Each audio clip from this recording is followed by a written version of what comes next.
여호수아 11장 16절에서 23절 말씀 같이 읽겠습니다.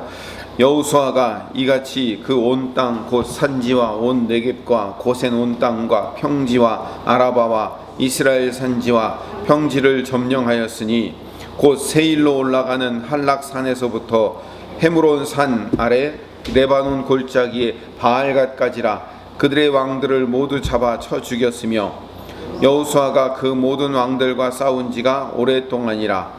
기브온 주민 히위 족속 외에는 이스라엘 자손과 화친한 성읍이 하나도 없고 이스라엘 자손이 싸워서 다 점령하였으니 그들의 마음이 완악하여 이스라엘을 대적하여 싸우러 온 것은 여호와께서 그리하게 하신 것이라.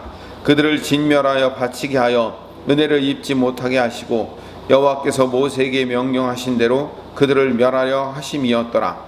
그때 여호수아가 가서 산지와 헤브론과 드빌과 아납과 유다 온 산지와 이스라엘의 온 산지에서 아낙 사람들을 멸절하고 그가 또 그들의 성읍들을 진멸하여 바쳤으므로 이스라엘 자손의 땅에는 아낙 사람들이 하나도 남지 아니하였고 가사와 가드와 아스도세만 남았더라. 이와 같이 여호수아가 여호와께서 모세에게 말씀하신 대로 그 온 땅을 점령하여 이스라엘 지파의 구분에 따라 기업으로 주매 그 땅에 전쟁이 그쳤더라. 아멘. 15절까지는요 북방연합군을 모두 물리치면서 이스라엘과 여호수아가 순종하는 모습을 기록하고 있습니다.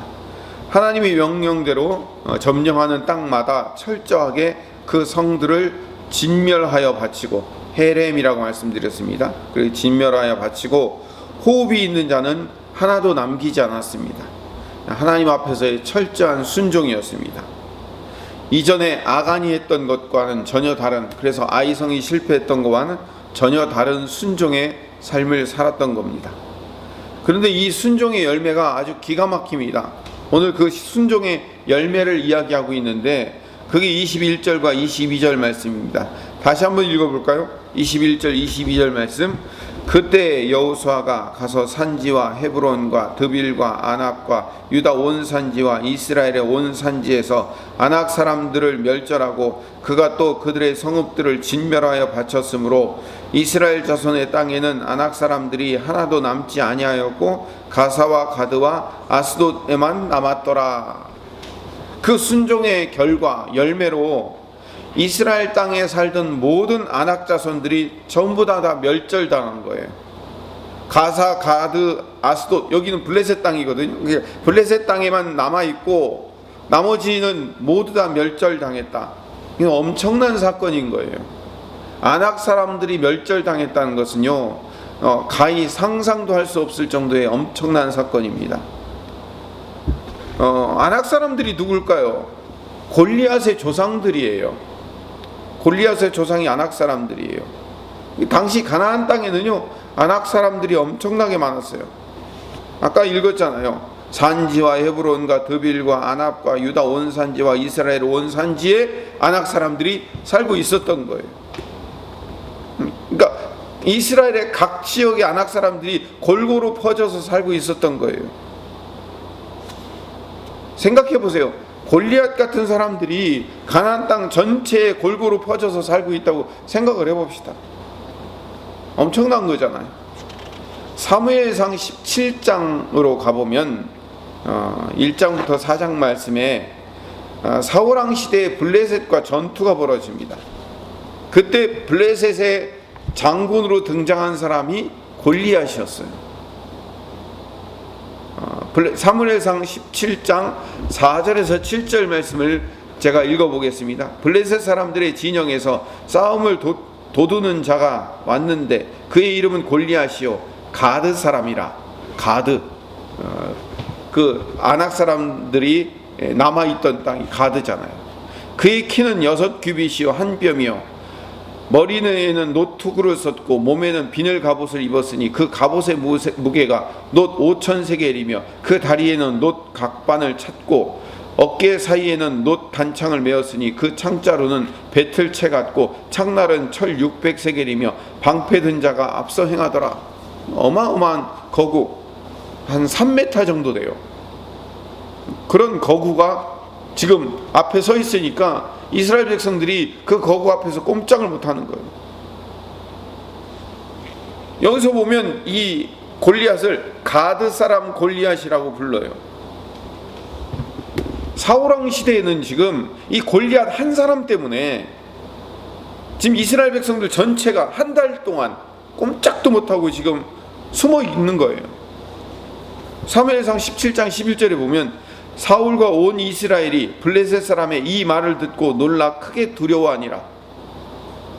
한 사람 골리앗 때문에 아무도 선뜻 나서서 서지 않는 거예요.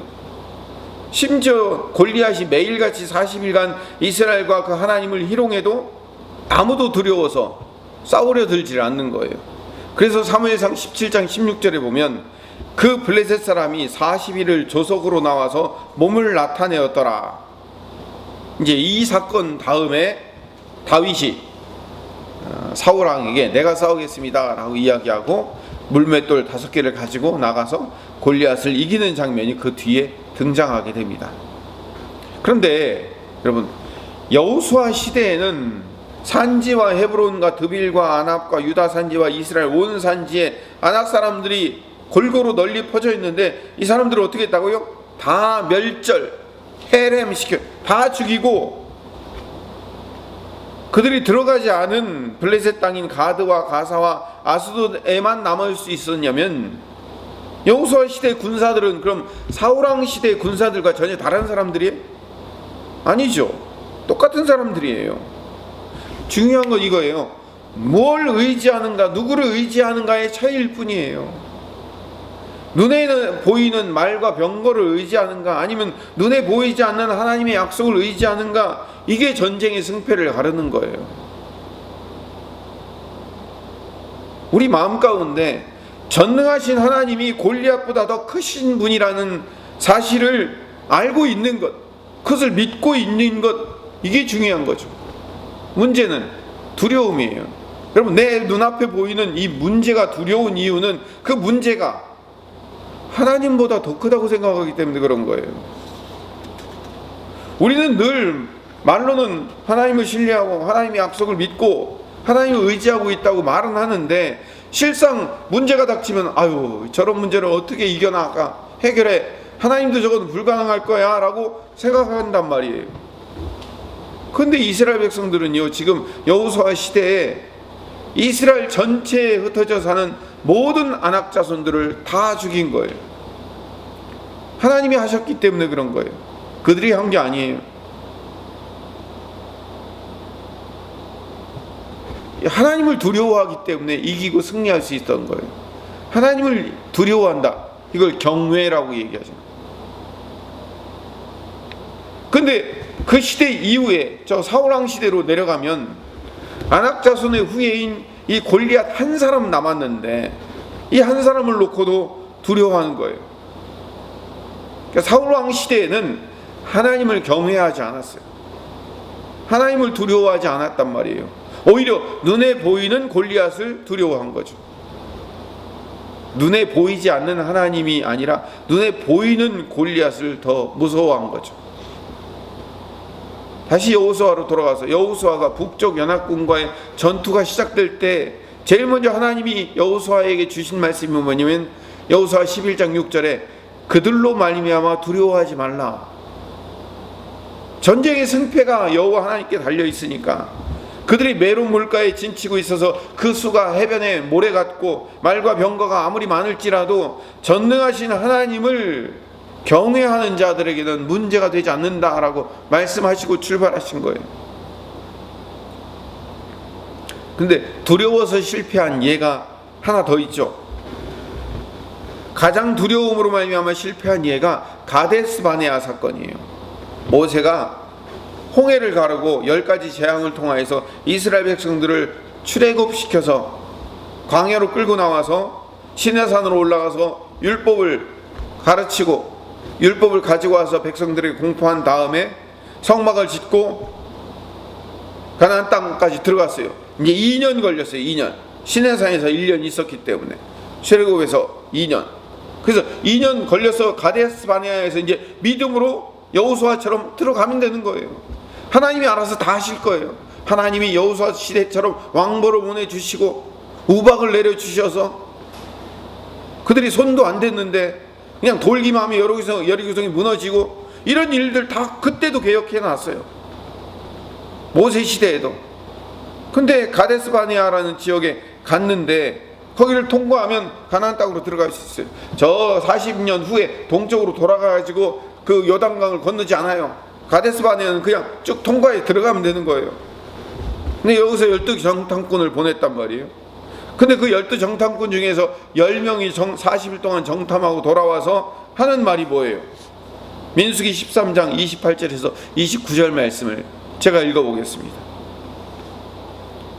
그러나 그 땅 거짓, 중요하니까 찾아봅시다. 민수기 13장 28절에서 29절 말씀. 그러나 그 땅 거주민은 강하고 성읍은 견고하고 힘이 클 뿐 아니라 거기서 아낙 자손을 보았으며 아말렉인은 남방 땅에 거주하고 헷인과 여부스인과 아모리인은 산지에 거주하고 가나안인은 해변과 요단가에 거주하더이다. 28절에 아낙 자손을 보았으며, 그들이 아낙 자손들을 딱 보고서 어떻게 되는 거예요? 깜짝 놀란 거예요. 왜? 골리앗 같은 사람들이 어떻게 하는 거예요? 한 마을을 이루고 사는데 그런 마을들이 이스라엘 요소에 곳곳에 퍼져 있는 거예요. 그러니까 얼마나 두렵겠어요. 저 사람들을 다 우리가 물리치고 살아야 된다니. 여기서 중요한 건 이제 30절부터예요. 30절부터 33절 말씀 계속 읽어봅시다. 시작. 갈렙이 모세 앞에서 백성을 조용하게 하고 이르되 우리가 곧 올라가서 그 땅을 취하자 능히 이기리라 하나, 그와 함께 올라갔던 사람들은 이르되 우리는 능히 올라가서 그 백성을 치지 못하리라. 그들은 우리보다 강하니라 하고 이스라엘 자손 앞에서 그 정탐한 땅을 악평하여 이르되 우리가 두루 다니며 정탐한 땅은 그 거주민을 삼키는 땅이요 거기서 본 모든 백성은 신장이 장대한 자들이며 거기서 네피림의 후손인 아낙 자손의 거인들을 보았나니 우리는 스스로 보기에도 메뚜기 같으니 그들이 보기에도 그와 같았을 것이니라. 여러분, 이 말이 정말로 정확한 정탐꾼들의 보고예요. 그들의 눈에는 그대로 보였을 거예요. 왜? 아니, 아까 얘기했잖아요. 골리앗이 사는 마을들이 이스라엘 곳곳에 때를 이루고 살았다니까요. 3m가 넘는 사람들이 한 마을을 이루고 사는데 거기 정탐하러 들어갔는데 나는 3m인데 내가 거기 들어가 보세요. 조그만 애잖아, 애. 사울왕 시대에는 골리앗 한 사람 때문에도 이스라엘 백성들이 꼼짝 못했는데 한 마을을 이루고 사는 그 사람들을 보고선 우리가 메뚜기 떼 같다.